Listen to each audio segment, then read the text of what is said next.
வணக்கம். இன்றைய பதிவு பார்த்தீங்கன்னா, ஒல்லியாக இருக்கும் பொழுது, அதாவது ஒரு சிலர் ஒல்லியாக இருப்பாங்க.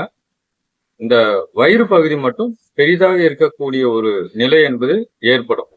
இந்த பயிற்சி செய்யும் பொழுது, நம்மளுடைய கல்லீரல், மண்ணீரல், பித்தப்பை ஸ்ட்ரென்தன் ஆகும். சக்கரவாதி கட்டுப்படுத்தக்கூடிய ஒரு நிலையை நம்ம பார்க்கலாம். பெண்களுக்கு யூட்ரஸ் சம்பந்தப்பட்ட பல பிரச்சனைகளுக்கு தீர்வு கொடுக்கக்கூடிய ஒரு பயிற்சியாகவும் பார்க்கலாம். மோஷன் ப்ராப்ளத்துக்கு ரொம்ப நல்லது. கேஸ்ட்ரிக் ட்ரபிளுக்கும் மிக சிறந்த ஒரு பதிவாக பார்க்கலாம். தொப்பை வெகு சீக்கிரமாக குறையக்கூடிய ஒரு ஆற்றல் என்பது உண்டு. ஒரு 25 எண்ணிக்கை 2 சுற்றுகள் செய்து கொண்டு வரலாம். இப்போ அதற்குண்டான பயிற்சியை பார்க்கலாம். நம்ம இந்த நிலைக்கு வந்துடுறோம்.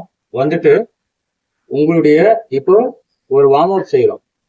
இதுல பாத்தீங்கன்னா உங்களுடைய கைகளும் கால்களும் ஒரே டைம் மேல உயர்த்தப்படுகிறது.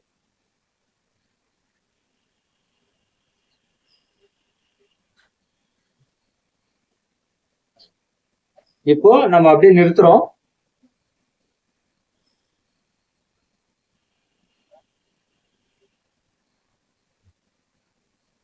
சாதாரண மூச்சு.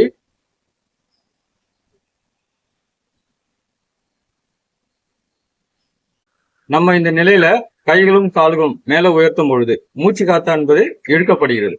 கீழே டவுன் பண்ணும் பொழுது மூச்சு காத்து என்பது வெளிவிடப்படுகிறது. அதே போல அந்த நிலையில சாதாரண ஒரு மூச்சு. உணவு எடுத்த பிறகு செய்யறதா இருந்தா ஒரு 3.5 மணி நேரம் சென்ற பிறகு செய்யலாம். பெண்களை பொறுத்த வரைக்கும் மாதவிடாய் காலங்கள்ல இந்த பயிற்சிகள் என்பது செய்ய வேண்டாம். நன்றி, வணக்கம்.